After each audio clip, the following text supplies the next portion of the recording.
Okay, ladies, good afternoon and welcome to She's Bossing It. So we're going to find out a little bit. We've had a tough 12 months, ladies, haven't we? With everything that's going on, but we're going to find out a little bit about what you ladies have been up to. So firstly, if I could ask you to introduce yourself. So Elissa, would you like to just tell? Yeah, okay, so I'm Elissa. So I now own a company called Sera, and it's a female health supplement. We sell one product, but we sell it.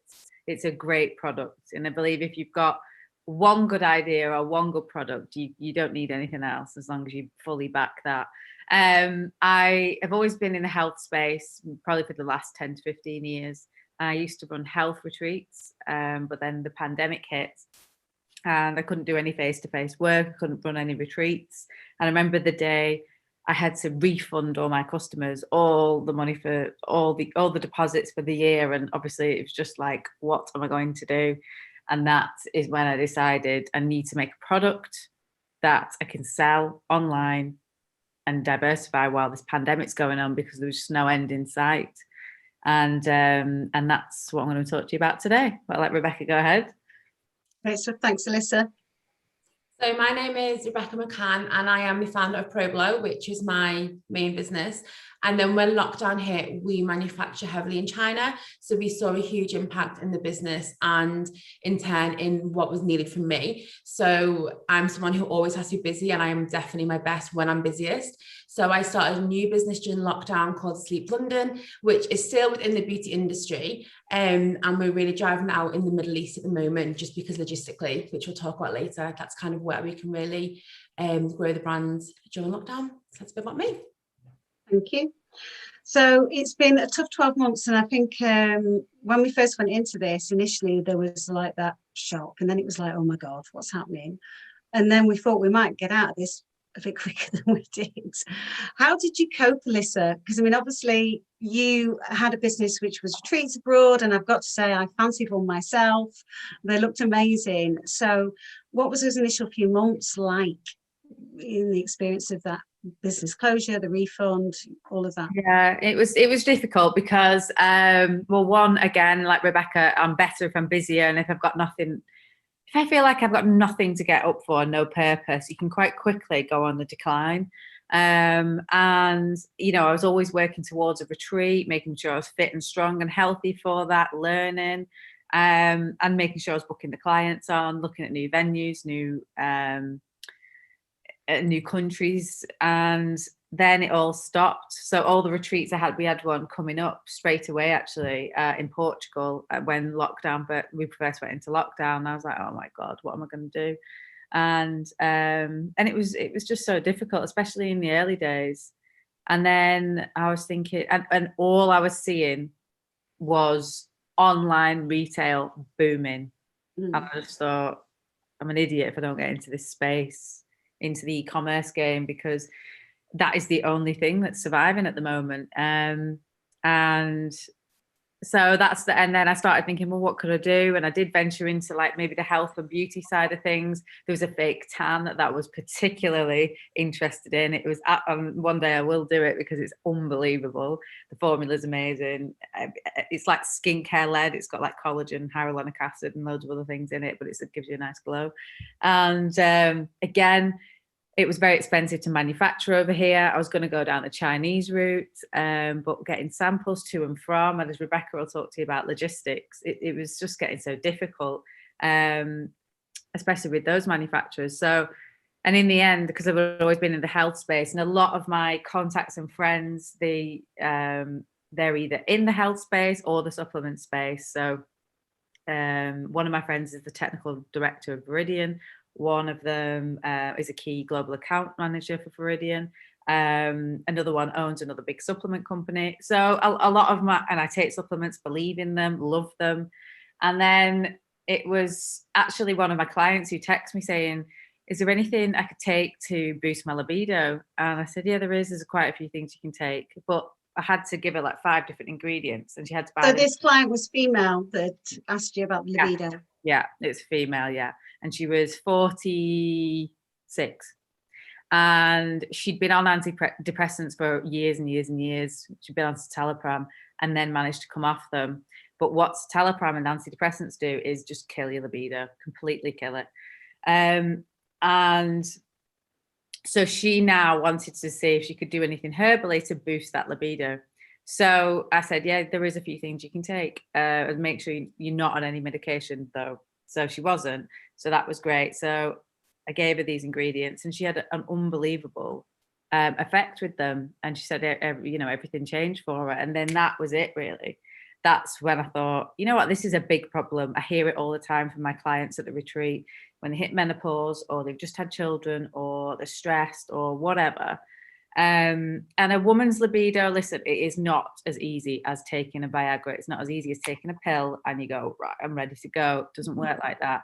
But what a libido starts in the brain. A woman is turned on here, really. She's got to be emotionally connected. And the other big thing is the confidence, especially with your libido, starts with yourself. If you feel like you look good, then almost what turns us on and off is ourselves. So if you feel like you look good and everything's going right, you're going to be more in the mood, especially if then you take a few herbs to then raise your hormone levels and balance them off, then you're definitely more in the mood. And then what I noticed when I started taking it was it changed my whole outlook. So not that I had sex on the brain all the time or anything like that, but it definitely boosted my libido big time. And because of that, it just meant that I was a bit more flirtier. I made a bit more effort, and everything else started getting better. And some of the other ingredients in there, they're not just for libido. These are unbelievable ingredients in terms of menopause. They really reduce hot flushes and night sweats. They help you sleep. Really good for PMS, PMT, PMDD. And the other thing that I found is I managed to lose quite a bit of weight. And I was already slim, don't get me wrong, but it tipped me over the edge. And there's one ingredient when I started speaking to my friends about it called tribulus, which nobody's really heard of. And it's usually men that take it, and when they're in the gym training. And tribulus, then, if you've got hormones going around your body, as in like estrogen, testosterone, it grabs them in a way and sorts them out. And it really promotes lean muscle tissue and fat loss. And that's what I really found. Like, it just gave me the edge, really. So I thought, well, this is fucking brilliant. I've got something that gets your sex drive up. You lose a bit of weight. You feel great. It helps you sleep, blah, blah, blah. I'm going to put it all together and make it into one pill. And then when I did that, I spoke to lots of my friends on Instagram, spoke to lots of my followers who were of the age, like 35 and above, really, 35 to 65. And I said, what don't you like about the current supplement market? And a lot of them, if you buy menopausal supplements, it'll have a big purple flower on or a sunflower. And it's almost like, let's just put a fucking cardigan on and go and book a Saga holiday. And I know that's not the women that I know. I know when you get to a certain age, you want to invest a little bit more. I know I do. Now I'm not really into fast fashion and things like that. I invest a bit more in my skincare, my health, and the products that I buy, my perfumes. So I wanted to bring that Chanel experience to supplements, because not only are these the best quality you can get, and the manufacturer in the UK, in the best manufacturer in the UK, they've got the latest, the best machines, the cleanest products you can get. So this is an A-star quality supplement. And then I wanted everything else to marry up with that, because there's no point making the best supplement if everything else, the packaging is not right and everything else. So, and that is what then I set out to do, make something that was different and that looked great and gave you that bit of Chanel experience. And this is the packaging, actually. It's this golden tin. The packaging looks great. I've seen the packaging, looks amazing. Yeah, so the reason for that is a lot of women tell me they feel invisible. So and again, if you buy some supplements in a plastic tub, what you will do is put them maybe with your tea and coffee in the back of a cupboard, and you'll forget to take them. And it's never going to work if you don't take them consistently. You have to take it consistently. And with this product, at least 3 months, and then you'll really notice a difference. So it had to be beautiful enough to sit next to your gorgeous perfumes. And that's why it looks like this.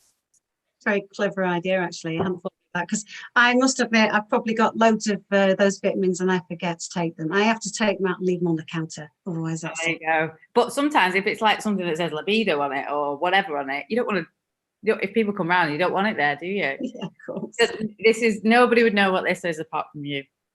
And it is beautiful. Not only that, it's made of pure brass. And the reason for that is, at the time when I was thinking about it, all I heard everywhere was, you know, coronavirus, antibacterial this, antimicrobial that. Brass kills 99.9% of bacteria after 2 hours. If you touched it and you were full of bacteria, after 2 hours, the brass would have killed it. And that's why Indian and Indians still eat out of copper and brass products, and it's still used so much in Ayurvedic medicine because it's so good for you. And in fact, I think a lot of hospitals in the new builds are bringing copper and brass into their light switches and their handles and things for that very reason, and that is why it looks like that. Great stuff. So that's very fascinating story about how you managed to jump on, totally pivot, because it's completely different from what you were doing previously, and create something. And I've got to say that it looks amazing. And you know, when you're saying about all we were hearing is COVID and like everything for cleaning, I am so tired of watching those adverts that just go on about this will clean COVID. It's like you want to have something that's a bit more exciting, and that definitely sounds like it. But somebody that does already know about creating products and taking them online for the online retail market is Becky. So what did you do, Becky, and what did you bring to the market? So for us, we obviously got impacted a little bit earlier than when COVID really hit the UK, because we do import a lot of things. So the logistics side of things really took an impact more like January, February. So on the back of that, I was looking at something that we could really do in terms of away from ProBlow to kind of keep me focused, keep me busy. And also we've got a fairly big team, and we also have freelancers.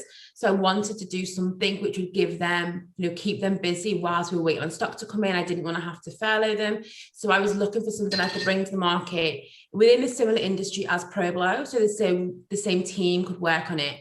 So we decided to come up with the brand Sleep.London, which we launched initially a product almost in line with ProBlow, and we launched it for Christmas. And the reason we did that was because the brand Sleep.London has got a whole range of sleep products that are going to be launching over the next 12 months.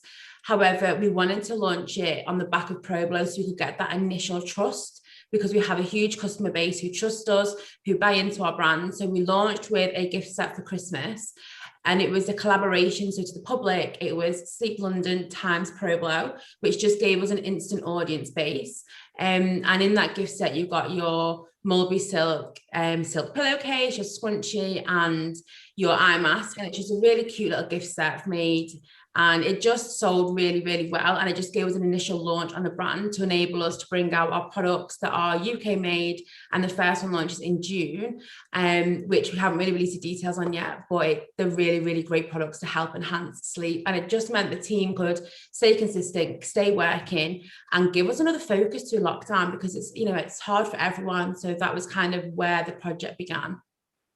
And have you got a product for us to have a look at? I've got a couple of the gift sets here. These are nearly sold out. These are what we launched in collaboration with ProBlow, which is like you get your black, your pink, and your champagne. But like I said, there's very, very limited stock of these left. But the actual products that we're going to be launching haven't come out yet. But when they do, I will be putting them everywhere. I've got to say that the branding of both of your products just looks amazing. And I think a strong brand and the look of it just makes it much more appealing, doesn't it? But one of the things that we're always getting asked from women that we deal with is about marketing. So you ladies are both experts in marketing. So what sort of tips do you think that you use that you could share to launch these products on your social media platforms, or however you went about that? So Becky, have you got a top tip that you think you want to share? For me, marketing really is just getting the product in front of your perfect customer and making them instantly believe and really want and need that product. So I think just being really honest with people and really giving them the idea of what this product's going to give to them, give them the benefit, tell them why they need it.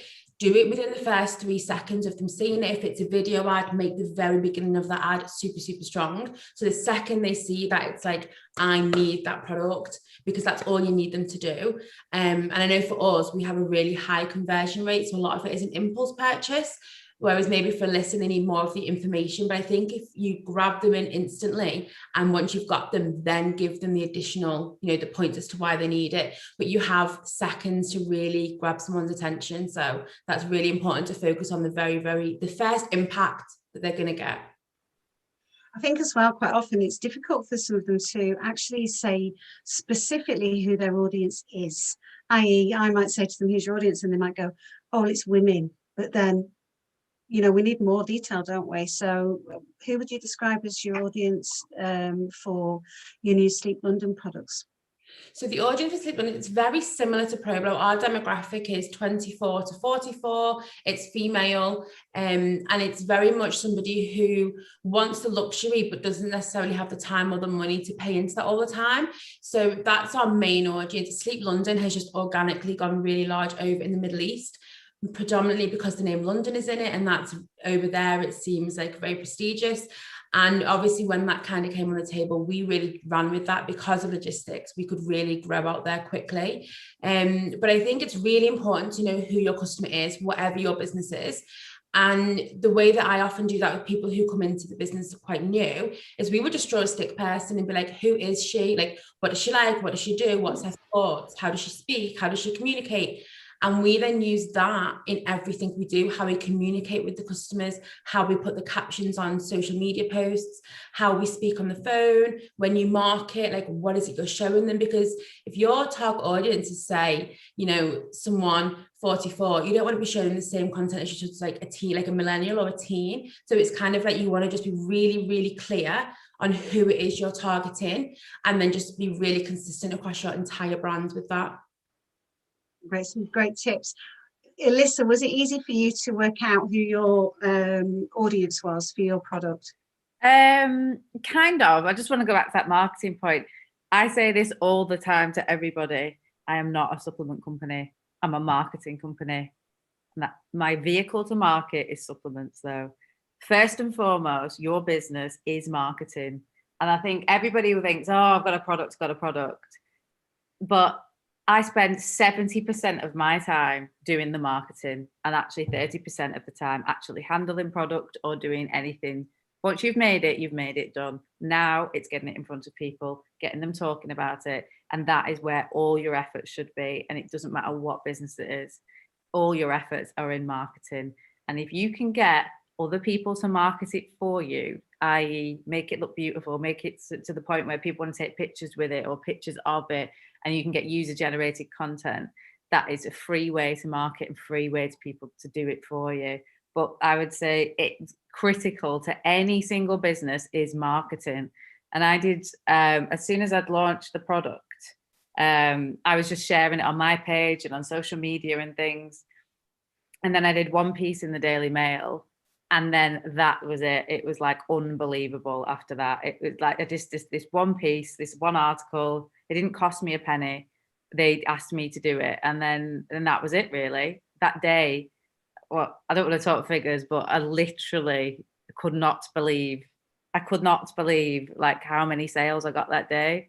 And it was just, and that just proved to me that PR and marketing is the business. So, yeah. I think on the back of what Elissa said, and I'm friends with Elissa, we speak separately a lot, is it doesn't matter how good your product is. If you don't get it in front of the right people, it's never going to sell. And I think a lot of the time the focus is on the product and not on getting this in front of the right people, because you can have the best product, the best business, the best strategy. But if you're not getting that in front of people, if people aren't checking out on your site, you're not going to have the business. And it's so important. Yeah. And with, like Rebecca said, hers is an impulse buy. You think, yeah, okay, I want to try that. Yeah, you kind of know what you're getting with like a pillowcase or the Problo blushes, and it is an impulse buy. But with mine, people want to know exactly what it is, what it does, this, that, and the other. I've got quite a lot of data from my website. 54 clicks people will do before they even check out, and a lot of them will add to basket and then never check out. So then I need to keep remarketing to them, remind them I'm there, re-hit them. And then it might be the 7th time they've seen it and then they might purchase. So it's about, not only are you getting them there, but they go, okay, I'll have a look at it. Yeah, okay. Yeah, I'll think about it. And then keeping that message up all the time. And it's a constant. And that is the biggest thing, really. I think as well, Elissa mentioned. Those stats are quite frightening, aren't they? How long it takes them to make a decision, these people. Yeah. I'm quite decisive. I'm like, I'm having it or I'm not having it. So that's quite crazy. You know who you need to target next, Liz.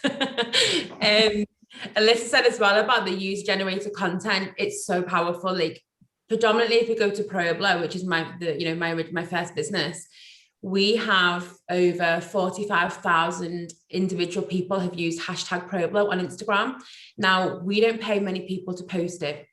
We find if we pay for an ad or a spot, okay, you're going to get a little flow of traffic, but it's not going to impact like it used to. We created a hashtag very early on called Welcome to the Secret, which is like you're part of the secret hair tool. And we built this real hype around it, just completely organically with no spend behind it. And over the years of the business growing, people want to have their hair, their blow dry reposted on our Instagram. So they get the product and they constantly provide us with the content. We, like I said, 40,000 people have used the hashtag. And it's like they're giving us the content that we need, but is at the same time, they're showing their followers that they love this product. So if you can build a hype around your product and get people shouting about it, it's free advertising, but it's also real and it's organic. You're not paying someone to just say something's great, which doesn't work anyway because everyone can see through it. It's so transparent. And I know me and Elissa spoke a lot about the importance of really trying to build up that hype to get the sales, but also get the trustability factor as well. Yeah, especially with an ingestible product like mine, and people don't want to waste their money on something. And I'm really careful. Do you know what I mean? And I sit there and talk to my ladies all the time. Is this right for you? I don't know. I don't want you to be disappointed if it's not, and blah blah blah. So I sit there and talk to them all the time. But my Trustpilot reviews have been phenomenal. These aren't just people going, yeah, great, this arrived on time and it was fantastic.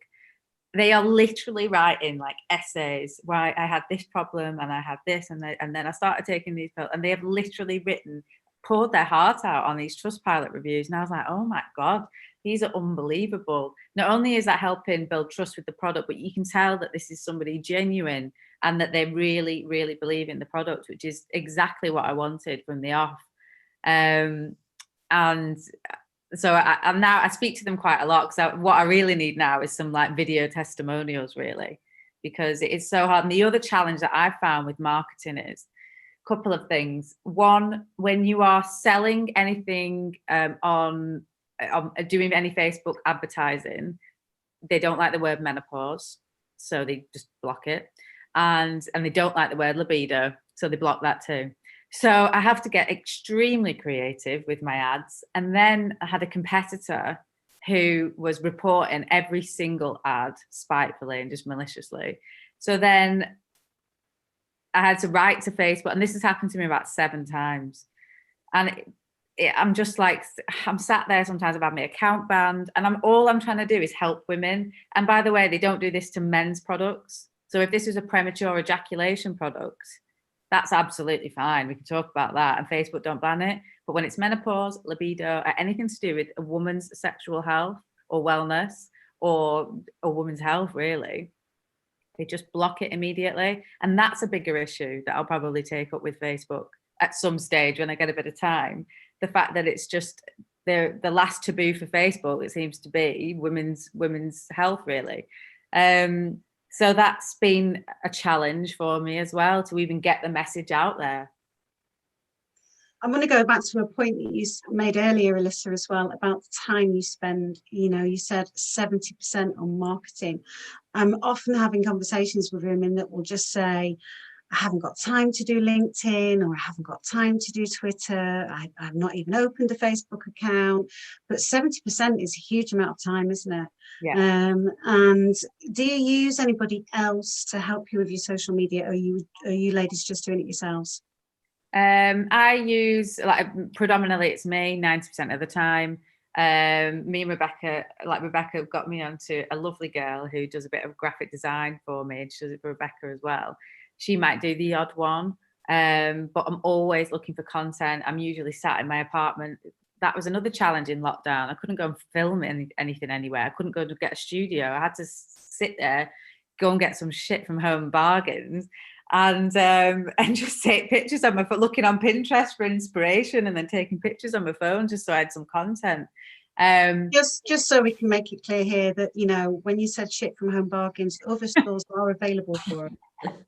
Yeah, so I sat there doing all my own content, and but it's a time-consuming job. But otherwise, if I don't do it, then no one's going to do it. In the last month, I've taken on 2 young lads who help me with the retargeting. So they do the Facebook ads for me, and they know what they're doing, and they know, you know, what they can say, what they can't say, and they do all Google and things like that for me as well, because I've got no interest in that, to be honest.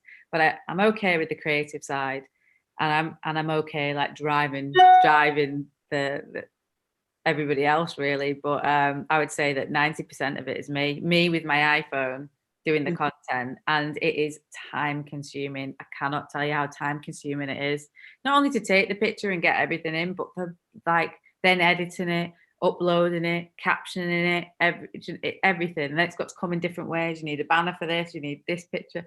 And that's why 70% of it is marketing, because we've got a good product. Yeah, that's great, but now you need it out there.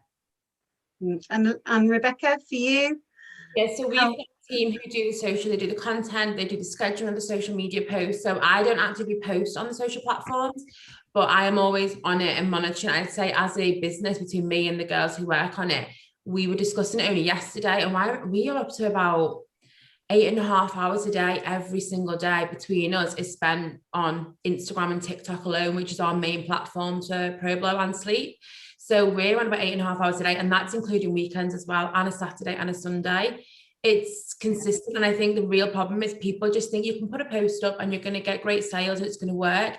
It needs constant control. It needs constant somebody looking over it. And although I don't necessarily schedule posts, if a customer's asking questions and they're wanting to clarify something before purchase, we need to answer that question. And if the staff aren't working or if the girls are on holiday, I will answer it, because ultimately, if we don't have customers, we don't have a business. So if we've spent our time and our marketing budget to get the product in front of people, to bring them to the page, the content is then made them want to buy the product, we have to answer them questions. Otherwise, everything else is a pointless part of the process. So really, social media and the marketing is the number one part of our business. It's priority over everything, really. Yeah. When do you ladies get time to sleep? Never. When I open. Yeah, no, it's like literally everyone goes, oh, you got anything to do today? I'm like, when have I not got anything to do? When have I not, and even everything around it as well. So any other pieces of work that I might do, I've just written a piece on sex toys for Fabulous magazine, and that is totally to boost the business. Do you know what I mean? It's that's because it's all in the same kind of arena, because we do get a lot of younger girls who use the product, and then I'm doing a podcast, or then I'm doing things like this, and it's all networking, and it's all, but again, it's all, I love doing it because it's a complete passion, and there's no point making a fantastic product if no one knows about it. And I literally will stand behind this product and say, it is fantastic. There is nothing like it on the market. It is completely bespoke, and everyone should know about it. Do you know what I mean? So, and the only way they're going to know about it is if I talk about it every day consistently. I think people looking out though, people looking at you ladies might think, because you've done it before, you're really good at what you do. And I think they must think, oh, they've got it nailed, those two. They make it look so easy. But I think the message on this really is like, it's hard work, is what you're saying. And you need to put the effort in. Yeah. I think the problem is you've got Instagram. I mean, both Elissa and myself have personal accounts that are open and we predominantly use to share bits of our life and work. And I think Instagram's not real. We know it's a highlight reel, but of course people look at that and think they're seeing a reel into your life. They're really seeing how your days flow. And only yesterday I was speaking to Elissa, and we both had some problems we had to deal with this morning for both of our independent businesses. And we were like, we're going to go and deal with these problems that a lot of people would just crumble. And then we're going to go and throw some slap on, jump on a call. We're going to do this. And it's tough. And I think that's the reality that people don't see and people don't share. And I think obviously it's vulnerable to share that side of things, but it's really important that you do, because that is the reality. And you don't sit on a Saturday just chilling out. You are always aware of your phone being there if you're needed. And I think it's important that people kind of see that side of it as well. Yeah, well, we know running a business is hard, but you ladies are doing I was just going to add to that. Sorry, I've turned my volume down. I don't know why I've done that.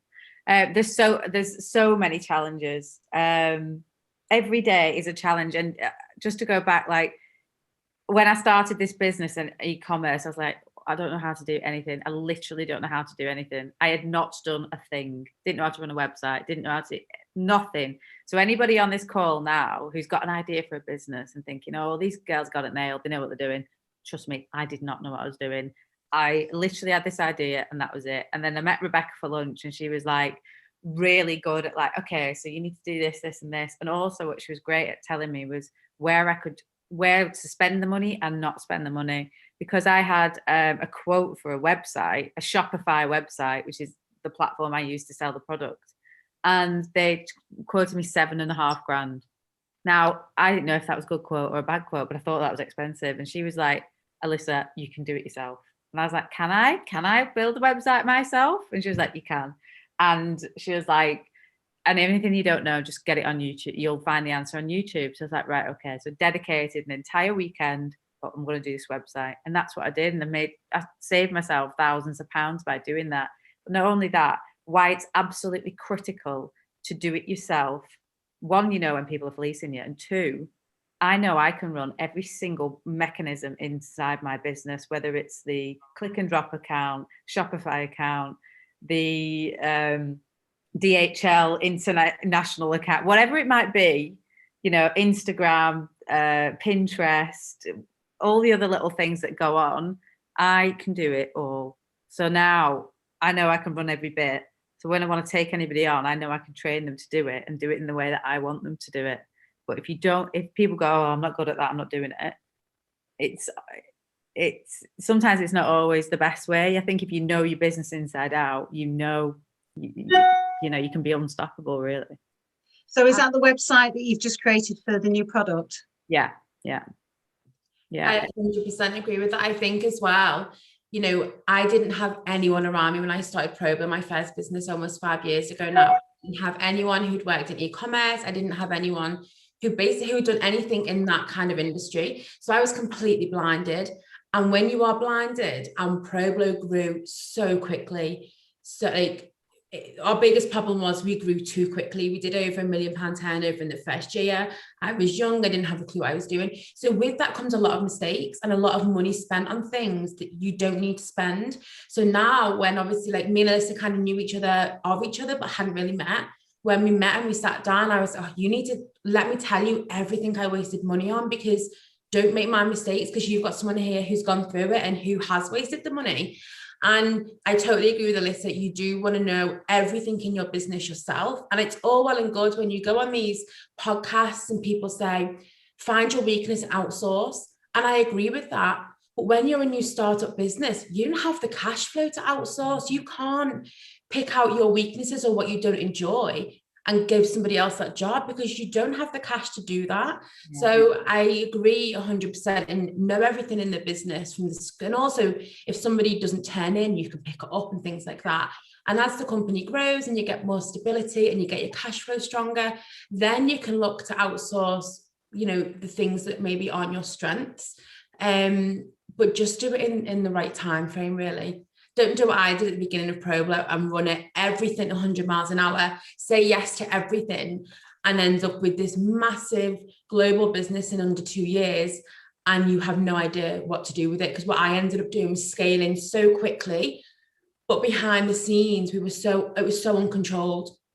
And so I almost had to come back down, bring everything super tight internally, and then rescale a business again, because that meant we could scale in a way that was sustainable, and we could continue that growth. So just do it in a way that feels right, and don't just jump at everything from the get-go.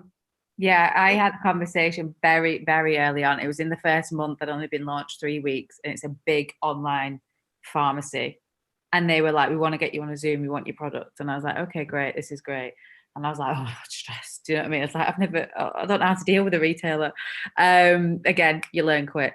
And I was like, so they're on this call, they're being very bullish with me. And they were like, we could sell 100,000 a week. I was like, what? Like, oh my God, what? Because they were like, we've got 1.5 million customers. We know this would be great for them. And he's chatting telephone numbers at me. And I'm like, what?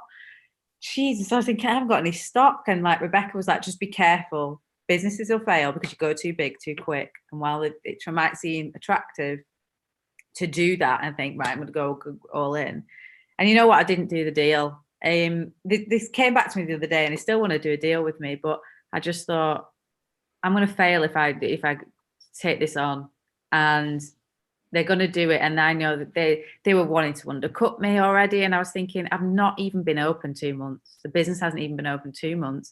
And they're going to come in, they're going to undercut me. They're going to take all my clients. And then I will have control over it. I'll make this great product where I've got full control over it, and they will just take it off me straight away. And sometimes not doing the deal is the best deal of the day. Yes. And like I said to Elissa at the time, when we spoke about that, when the opportunity arose, it's like, if they want you today, they're going to want you more in 12 months, right? But when they come back in 12 months, if you go with that, you're going with that deal because it's right for you, not because it's here today and you're going to jump into it. And when you go into retailers, like obviously that's a distribution deal. If you go into things like, we went into very early Selfridges, Harvey Nichols, Sainsbury's, all the ASOS, we did all of them really quickly. It's great, but it takes volume, and it takes volume of stock with a much smaller profit margin.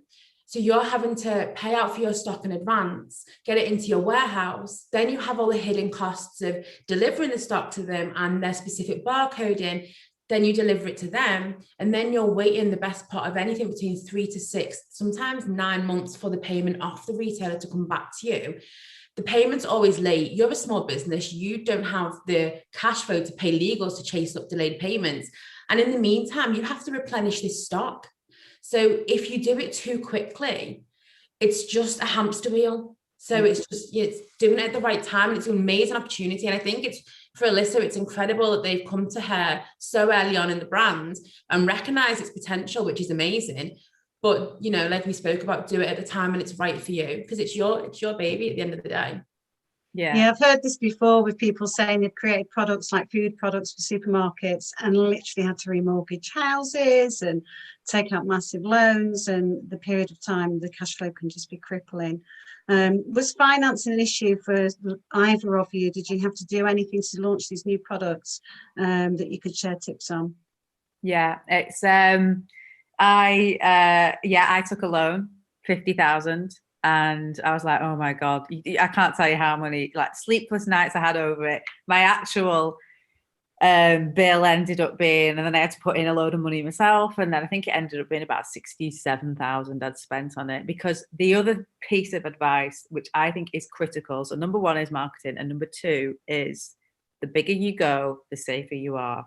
So a lot of people, they don't go big enough, okay? And the point is, it's like a pyramid. Now, there's a lot of people down here. I'll just throw a couple of grand into that, throw a couple of grand in. And if it doesn't work out, fine, doesn't matter.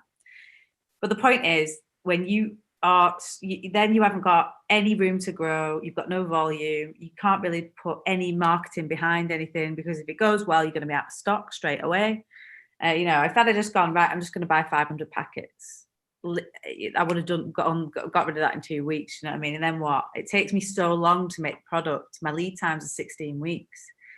So I was like, if I'm going to do it, I've got to do it, and I've got to go all in. And when you are all in, the mentality is completely different, because then I knew, oh my God, I've spent all my money on this. 67 grand is a lot of money. And I didn't have that. I literally didn't have that. Especially in the middle of a pandemic when everything's so uncertain. I was like, oh my God. Anyway, so, but the problem, so if you go bigger, people don't want to go bigger. So there's not many people up there. You haven't got much competition at the top.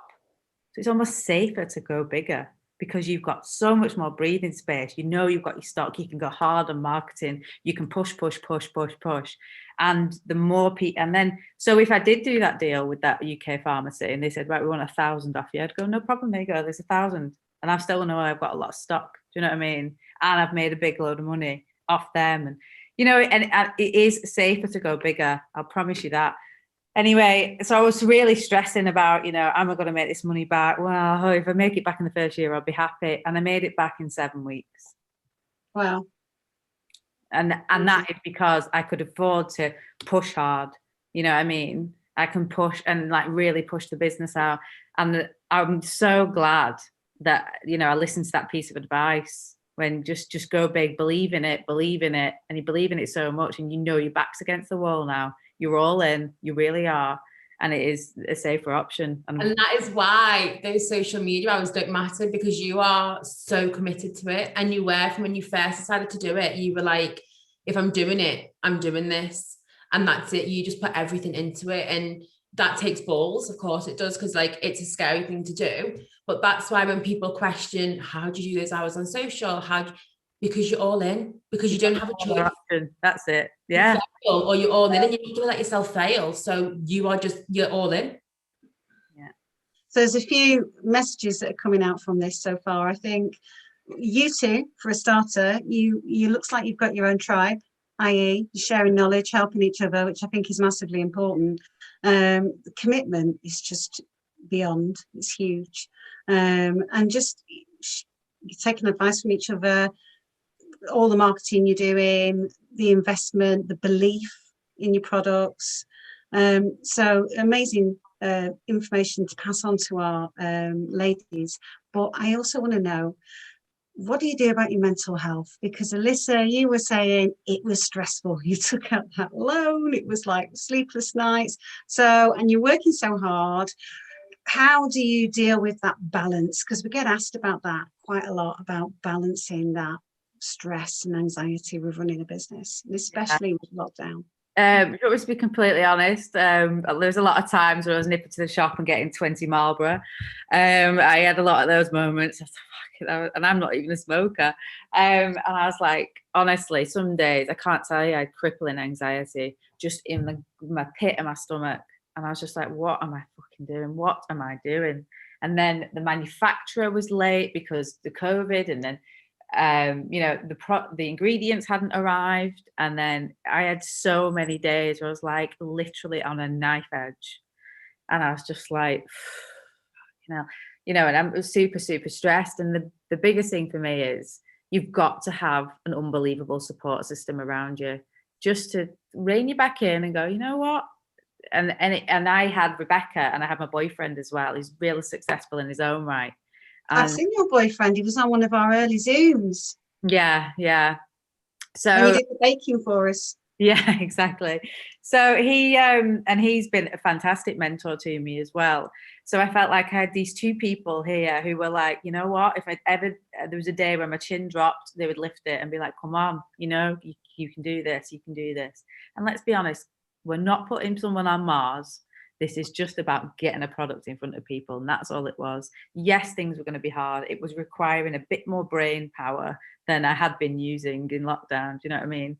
And it was stress. But anything that's happened, and I said this to Lizzie yesterday when I was chatting to her, any challenge that comes, just be grateful for it, because the sharpest sword is the one that has been in the fire and hammered the most.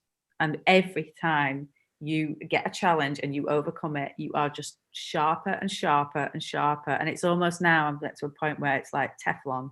I'm like, oh, that would have been stressful 2 years ago. Today, nothing. Do you know what I mean? And the more you go through stressful situations, the better you will be. Yeah, well, we've certainly seen some of those. I've had a few stressful ones today so far. How about you, Becky? I think for me, honestly, I think when Problo when I first launched Problo, the first 6 months were fun. It was great. We were flying. Then it was just horrific for about 2.5 years. And to the outside world, I spoke on a podcast last week about this. from the outside world, everyone's like, you know, you've got almost 500,000 followers, you're selling hundreds of thousands of these brushes every year.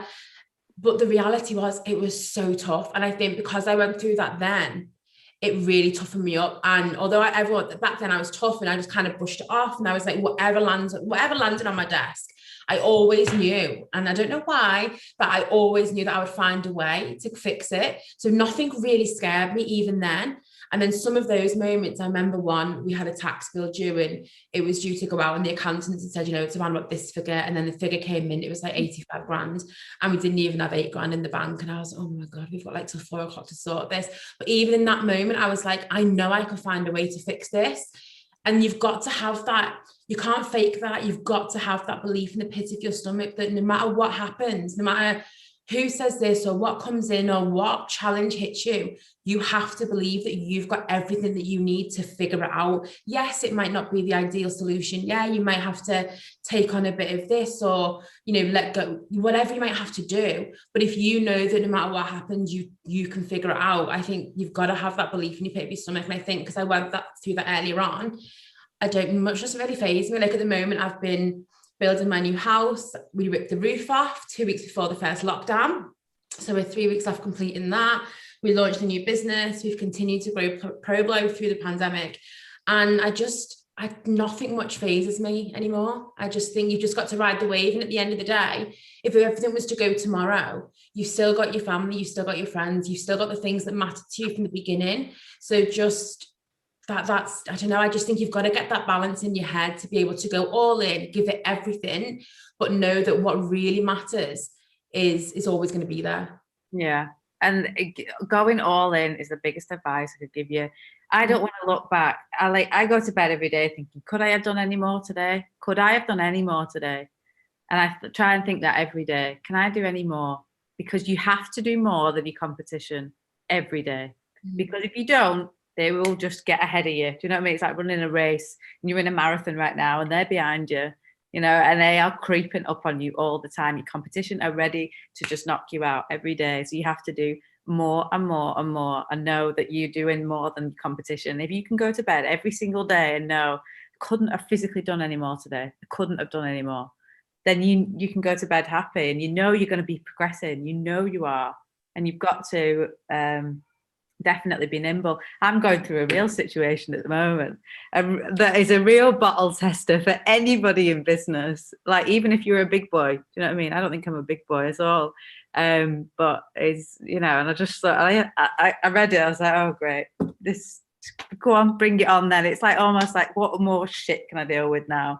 And again, like Rebecca said, you've just got to have that resilience and tenacity and know that, do you know what I mean? This is my baby. No one's taking this off me. Do you know what I mean? So, and then you'll fight to if it was your baby, actual physical baby, you're not letting anybody take that off you, and I'm not letting anyone take this off me. Do you know what I mean? So you'll fight to the death for it, and so will I. Do you know what I mean? And I've got that sheer belief, but because I know, and again, it comes back to, if you've got that sheer belief, well, one, you're going to definitely succeed in it because you know you're going all in on it, and you have to.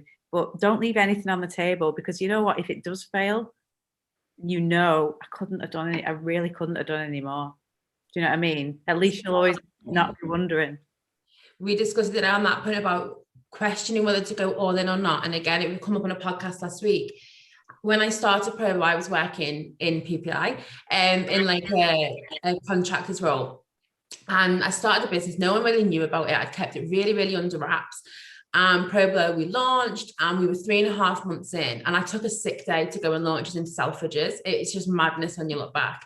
Anyway, so I'm in my job, and literally I moved my hours, so I would work 2 till 10. So I'd get up at 5 in the morning, I'd work 5 till 1, doing everything, marketing, customer service, social media. I used to make the actual ProBlow parcels, because they all come in from separate manufacturers in China, make it all up in this like derelict little building that I was in. We didn't even have electricity, and we'd have to stand on cardboard and pop to McDonald's for the toilet, all that. Anyway, I'd pack all the orders, go to the post office on my way to work, post the orders, then I'd go to work, and I'd work from 2 p.m. till 10 p.m. and then I'd come home, do a little bit, and go again. And I did that for probably about 4.5 months, and I planned to do it for a full year. And then I was driving up the ramp one day to the car park, and it literally, I just thought to myself, what am I doing? Like, I've got this opportunity here. I've got this product in Selfridges. I've got people all around the like UAE and America wanting us. If I don't go all in now, I'm going to get to a year and I'm going to look back and think, what if I'd have given it everything? What if I'd have just thought, okay, I'm doing it. I'm putting everything into this. And if I do that and it fails, I know I've given it everything. If I don't quit my job and I kind of split myself around, I'm always going to question it.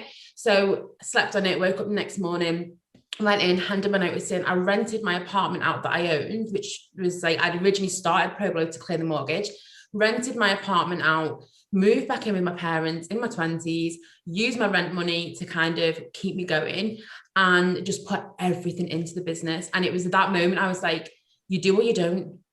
And you, either way, that you've got to make that choice. And that's when you think, you know what, I'm going to go all in. Because if you don't and you've got an opportunity, you're always going to look back and think, what if I'd have just done it? Like, Yeah. what if? Yeah, I can't, well, I didn't do that, but I rented, I've got like a little warehouse and a lockup where I keep all the stock and everything, and I am doing everything at the moment. I am fulfilling every order. I do all the customer service, I do all the marketing, reply to everybody's messages, make sure there's PR pieces going in the paper, write them, be on podcasts, do this, do that. I am doing it all the time. And also turning up at my hotel room in between lockdown with wine and sushi to keep me sane. Yeah, and so it is exhausting. And again, it's like every single penny that business makes goes straight back into the business, because it's not like, you know, you'll hear me chatting figures and it's like, I'm not taking a pence for myself. I don't take one penny out of it. And I got a flatmate to come and live in my apartment in lockdown so I could live off that rent.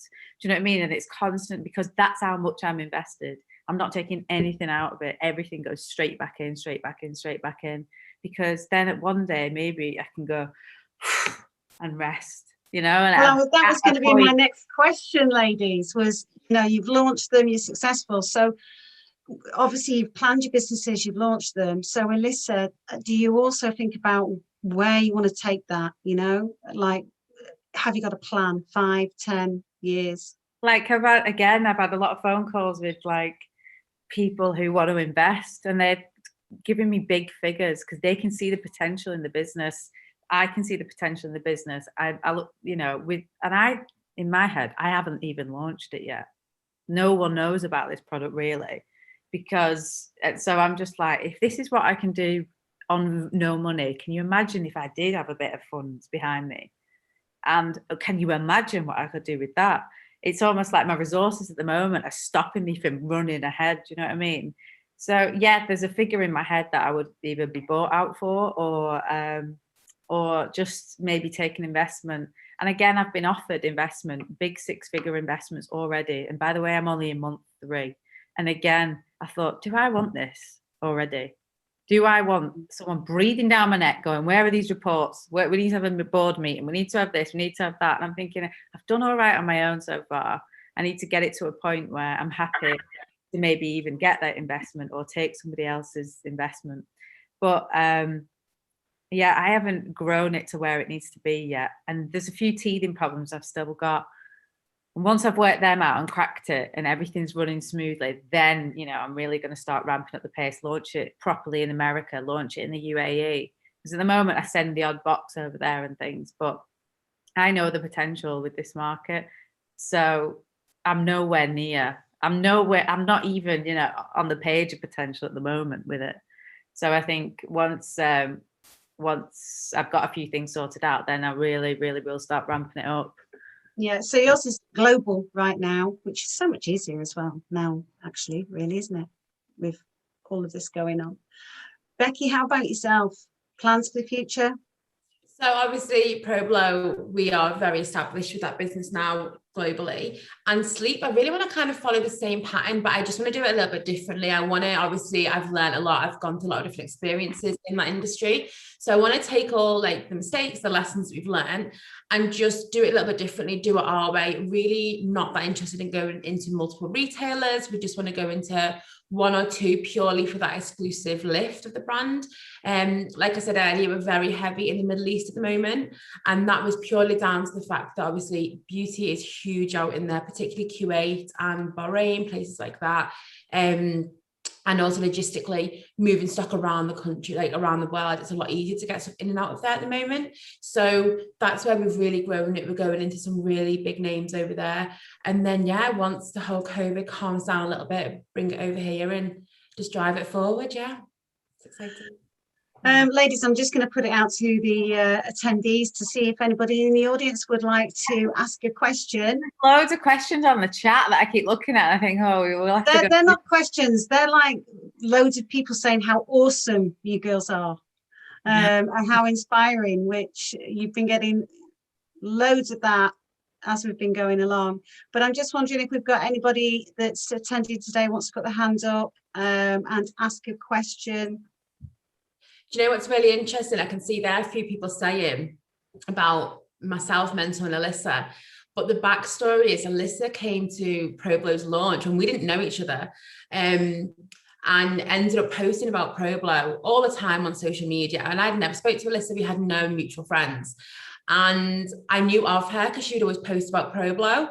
And then on the back of that, we kind of followed you on Instagram. And then when she was starting Elle Sera, I'd messaged her about a product she was posting, completely independent. And we ended up chatting and we met for brunch, and we've just, we've got a really good friendship off the back of that. But I think it just goes to show Elissa didn't owe me anything, but she really supported me when she didn't know me. Before, when ProBlow was literally like days old, and that's kind of where it come from. So yeah, just to share that. Yeah, it's good that it's come full circle. And that, do you know what? That is one of my biggest things. Like, people send me products all the time. I never ask for payment for them if I like the product and I believe in it, because I'm telling you now, it comes full circle. You know, and I, like it has done. You never know when you might need somebody else. Do you know what I mean? So, and that's just a gripe for them with a lot of influencers sometimes, not necessarily anybody on this call. But yeah, I always think, what does it cost you to do that? I talk about products for no other reason apart from I love them, and that's it. And I don't want anything for it, just that this is great info, guys. There you go, there's a great product. And I think because I've had that stance all the way through anything I've ever done, because I come from a journalistic background and a really no BS approach, that has really won a lot of trust. And that's why when I put out my own product, I'm like, you know, I don't lie to you, I don't bullshit. And if I'm telling you, if I believe in this as much as I do, then that means something to my followers, because I've always had integrity throughout any work I've ever done. So thank you, ladies. We've got a couple of questions in the chat. Let's just catch up. So we've got Steph Hodgson is saying, what has been your highest high and your lowest low along your business journey so far? Cracky, that's a good question. Who wants to go with that one? Go on, I'll let you go, Rebecca. So I'd say my highest high, do you know what? I think when you're going through things, you don't always celebrate the successes along the way because you're so focused on the next thing. But whenever anyone asks me a question like this, I always think back to, we were about 6 months in, and this is with ProBlow, and we were at an event in London, and we were selling the stock, and we did a restock, and we've been restocking the stand all afternoon. And then we, you know, 2 of my friends came down to London to support and ended up working the stand because we were that busy. And we refilled, and then when me and my friend got back to the stand, I say friends, I didn't have any staff, the shelves that we'd stocked had just been completely emptied. And I just looked at her across the stand, and we were shaking because we'd been in there for like 9.5 hours. And we just caught each other's eye, and it was kind of like, I've done it. Like, and I just knew in that moment, like, people got it, they got the product. So that's definitely, for me, a standout. I'd say the lowest low, that's tough. I'd probably say, let's have a think. I think it's, for me, it's going to be finding the right team. Like, we've got a really strong team now who I really trust, but it's really hard to find. And I think that as you go, especially in a small business, the company grows, sometimes people don't grow with it. And it's a really hard situation to be in. And I think for me, there's been some really, really tough moments when things have gone on and people who you thought were really supporting you for the right reasons weren't. Learning that lesson, I think that's a tough lesson to learn, but we all have to learn it, I guess. Yeah, that would be my lowest low as well. Not in this business, because I'm completely in this business on my own, but in some of my other businesses, it was like everything I was trying to do to push forward the business, it was like my own team were just not on board with me whatsoever. They couldn't see how I was driving it forward was ultimately going to benefit them. Do you know what I mean? And I was like, what? Like, I just couldn't understand how they could not see that everything I was doing was actually for the benefit of the business. And in the end, our personal relationship broke down between me and the other members of the team, and that was it. And I thought, you are going to ruin a fantastic business and a fantastic opportunity to have something amazing because you can't get over the fact that ultimately the buck stops with me, because it was all my investment, and that was a real big issue for the rest of the team. And I was like, and again, it's like it hurt on a personal level. It really hurt me because I was just I felt like I'd been stabbed in the back. They all went off and did something together. I was like, I can't believe it. So after that, I just getting it right with other people. You know what I mean? And you know what? I look back now and think it was the best decision. Now I'm on my own. I'm doing something brilliant, and I'm really progressing in something that I truly believe in. And but yeah, the lowest lows definitely involve other people. I think that's hard as well, though, because especially in a startup company, you obviously you've openly spoke here to people about the volume of the investment financially that you've put into that. Then you bring people in and then you're working as a team and people see the sales increasing. So therefore they expect, their benefits to increase. But what really happens behind the scenes is that money's getting plowed straight back into the company, and there's so many overheads. So I think it's just really hard to kind of get that balance, especially in a startup when it's such a small team as well. Yeah. Ladies, I'm very conscious of your time, but what I'd like to do, because we are just about 3:05, so we're over, but that's because we get talking, don't we, us girls, when we get together. I'm just going to ask Lizzie if she can start to bring the attendees in. What we'd like to do, because she's bossing it in a panel interview with you lovely ladies, is part of our International Women's Day. So we want to get a quick photo of all of us together doing the symbol for Choose to Challenge, and then we may just see if there's any more questions, but if you girls need to dash, we'll understand. So Lizzie's going to start bringing the ladies in.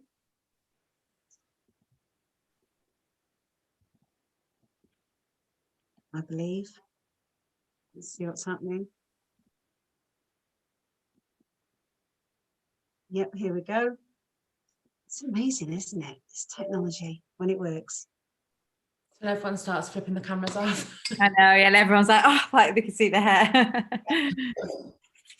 Tell you what, that's one of the things I'm looking forward to when we get out of this, is getting back to the hairdressers. I'm in desperate need of a cut. It's like multicolours, isn't it? How are we doing, ladies?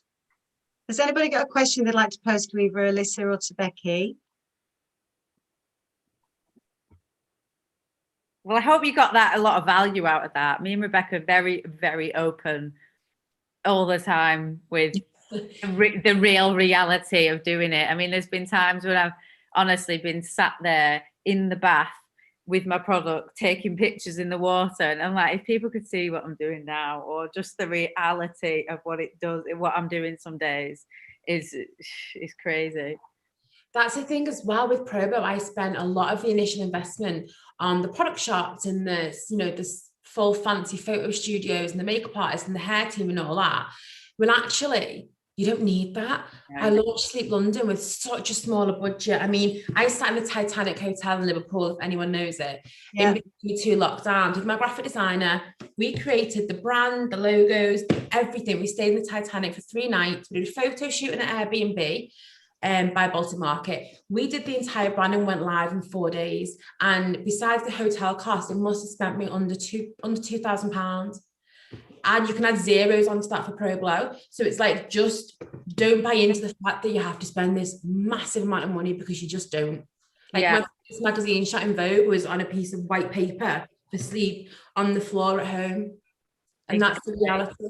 That is the reality of it. My friend And this is the other thing. My friend spent like so much money on his business, right? He's got a supplement company as well. And again, spent nothing on launching the business. And and in 3 months, he's been going 2 years, I've overtaken him in 3 months, because I was like, you spent all that money on creating a mega business and you spent nothing on telling anyone about it. And that was the biggest mistake. Whereas I've got other friends who will make a really, buy a product from China and like something that's not very like cost effective, not really expensive, but he'll spend all his money on marketing it. And honestly, that just proved everything to me, really. So that would be my biggest takeaway is honestly market. And like Rebecca said, it doesn't need to be expensive. We do it with our iPhones every day. There's so many apps as well. Like obviously me and Elissa both on Instagram. I know I'll speak on behalf of Elissa. She won't mind if you want to drop us a DM. If anyone's got any questions off the back of this, feel free. But I mean, there are so many apps. You can do everything on your phone. You don't need to go out and spend a fortune on the get-go. No, you don't. Oh, Lizzie's joined us. Lizzie, good to see you back. Yeah, okay. I know. She's giving me that signal, ladies. Photo sign. So okay, Lizzie, over to you, Lizzie. On the count of 3, 1, 2, 3. Thank you. Done. Thank you. We'll share that onto our social media platforms. So do tag yourselves in, ladies, and do share. And does anybody want to unmute and ask a final question before the ladies have to shoot?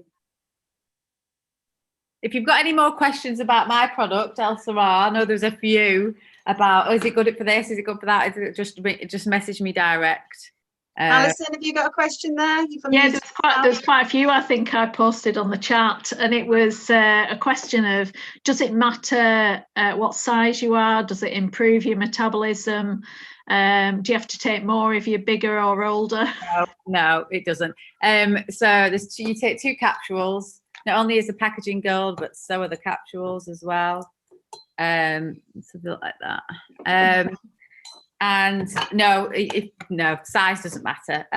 So you take 2 every single day consistently, and you'll start. I mean, I always say with any supplement, by the way, ladies, I don't care what it is, whether it's vitamin D or whether it's omega-3 or whatever, 3 months you have to be taking it for it really to even get going.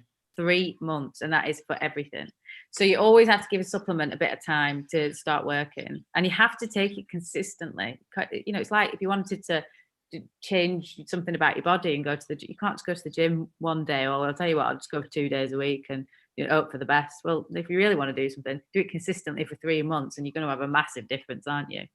And that is true of any supplement, not just mine, but take it consistently for 3 months, and that's why I sell it in a subscription so that it just comes to your door every month. Or we do a box which has got 3 months and the beautiful gold tin in as well. And you should start feeling amazing. I could see Marilyn Reed nodding your head there. Did you want to add anything, Marilyn? You're muted. No, just agreeing with Elissa about you have to give 90 days, any supplement whatsoever. And some people will see something a lot sooner, and sometimes age does come into it, and obviously your immune system and all the rest of it. Yeah, 90 days. Toxic load, your diet, your lifestyle factors, your absorption rate. There's so many things, and people go, well, how long does it take? I'm like, it's not like it's your, it can depend on so many different things, but as a good rule, we give 3 months to start feeling great, really. Yeah, great. Anybody else want to unmute themselves and ask a question other than Alison? Go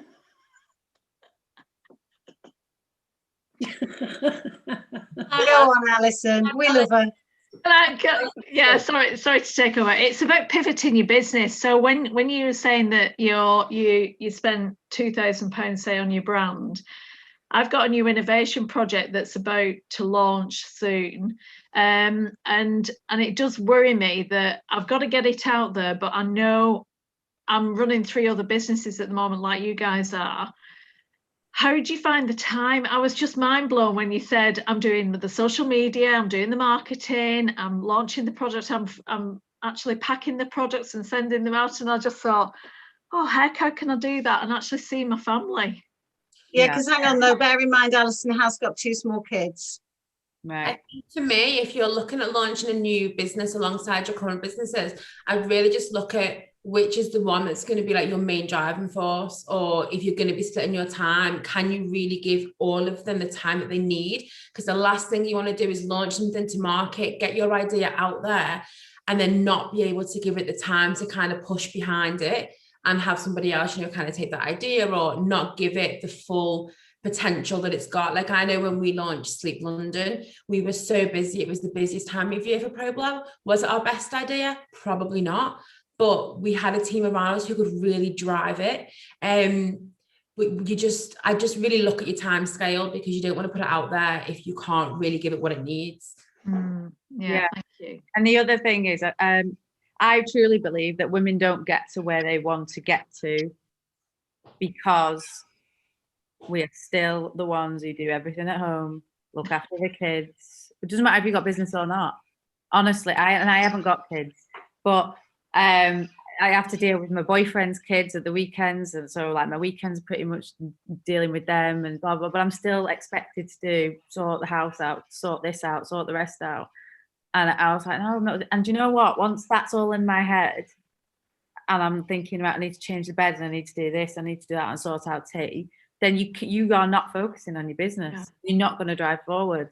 So the first thing I did, the investment I made, was some girl, she used to message me all the time on Instagram, and she was like, I know I can help you. And I was like, right, because you've messaged me so many times, I want to come in. And I met her. She's only 25, and she has literally transformed my life in terms of my home life. So I know my mind is completely freed up now, and for a very, very little expense as well. She comes in for 3 hours, does all my washing, puts it all away. She knows and she knows what I need before I need it. She's like, Elissa, I've done all your toilet rolls, I've been to Home Bar for you, I've done this, and I noticed you needed this, I noticed you needed that. And she runs that part of my life for me. And so now my mind is completely free to, you know, deal with these retailers, or deal with somebody who's screaming at me, or deal with my manufacturer, or deal with India to make my tins, or, you know, or reply to my customers, or reply to my trust pilots, or what they run social media. But whatever it is, I have to be free to think about that, and not, I'm really sorry, somebody screaming at me to change the bed, because is that going to make me loads of money and make me have a financially free life and what I want and leave a legacy? No, it's not. No one's going to be happy. And women are too agreeable in that sense. And you need to start being a bit more, I'm not doing it. I'm not doing it. It's as simple as that. And if you want to get where you're going to get to, be less agreeable. And it's not like you, and that's what I mean. You've got to have that support system around you. Do you know what I mean? My boyfriend gets it. He understands that. He knows. And the reason he's with me is because he knows that I am destined for bigger things than washing up. You know what I mean? And that's what he likes about me. So if I have to get somebody in as a housekeeper to run that part of my life, to make sure the washing's done and I've got clean clothes and clean knickers and all that, and the bath's clean, then that is a real small investment to pay to be able to be effective in every other area. I think that really comes down as well, though, to like the self-belief you've got in yourself. Like, you know, your time is worth money. You know, you giving your time to your business is going to get you a lot further ahead than you doing your housework. So for us, we make the commitment to spend this little amount of money to give us a time, because in that time, I've got the potential to do a lot more with it, because you believe in yourself that you can do that. So I think it comes down to time management as well, doesn't it, really? Yeah. And I'm telling you now, it's and that's why it's so easy for men in business. You know, I mean, one of my friends said to me, she just had a baby, and she was like, you know, she said to her husband, oh, can you just hold the baby while I go to the toilet? Do you know what I mean? It was like, can you just do this so I can go to the toilet? And I was like, you would never get a man doing that. You would never get him saying, can you just hold the baby so I can go off to work? Or do you know what I mean? It's just like, it's still so wrong. And that's why you need to talk about it a lot. And there's a guy I really like. He's a psychologist called Jordan Peterson. A lot of women hate him. Feminists hate the guy. But what he does say, and I don't agree with everything he says, but what he does say is women are too agreeable. And that's why they're not in the top paid jobs, because they just will not get there a lot of the time because they're too agreeable. They're still doing everything else. And don't forget, when you do get to menopause, you're getting brain fog and you're getting concentration levels go and things like that. That all comes into play too. But if you really want to kick ass at something, it's got to be your sole passion and focus. I mean, I read a quote this morning about Bill Gates saying, in my 20s, I never had one day off. You know what I mean? And as women, we still have a lot of other things, jobs that we're supposed to be doing on the side. And I would question whether actually you really need to be doing that and actually give it everything you've got. I'd also give yourself permission to fully commit. I think, like, obviously we all have a lot of things going on in our lives, and I think give yourself the permission to say, I'm going to fully commit to this. I'm going to, because I deserve to have the opportunity to do that. Yeah. I do outsource quite a lot already, and my next question was going to be, what else would you outsource? I have an ironing lady, I have anything. When it's not COVID, I'll have a cleaner and everything else. But I do actually outsource quite a bit in my business, like admin that really doesn't need my time, accounts that I don't like doing but I could do for everybody else, website guy, etc., all the technical stuff that just waste my time. So I outsource already. What would be the next thing to outsource? Well, what business have you got? I'm a hospitality consultant and trainer, and I do consultancy face to face. Now I'm actually looking at group work, so it makes it easier to help many. And I have a training academy that's online training courses, so it doesn't involve me. But my innovation project, obviously I can't speak about it at the moment, but that'll be something that I want to launch, and that's going to be a biggie. Is that a physical product? It's a physical product with a program behind it. Right, okay. Well, I would definitely, and you want to outsource a bit more stuff for that. Well, I want to make sure that the training academy is running seamlessly without me touching it as such, because I've done all the content for it, and I am the face of the business, but I also want to make sure that that it's there if anything happens to me, if that makes sense. Well, if it was me, I would probably get somebody in to run that business. Well, not run it, do you know what I mean? But push that one forward. Yeah. If you've already created the content, all then you need to do is market it. So you could then get somebody in to market it for you. Really push. Do you know what I mean? Make infographics for you, make marketing videos. You can do marketing videos, but they plow it out to everybody. And then you are then focused on what you need to focus on later. I think as well, what I'd probably do is just go really back to basics with it. Look at all the different businesses. Look at what your time is spent doing within those independent businesses. And then look at, from those things, is there anything that somebody else could do that wouldn't really have a negative impact of it not being you doing that role? And then that's going to give you the list of what really you can look to outsource or get somebody in to cover. Because you're essentially saying, well, these things I do, but they would have the same results if somebody else did that for me. And that's essentially going to give you that list. Brilliant. Thank you. And good luck with it. Thank you.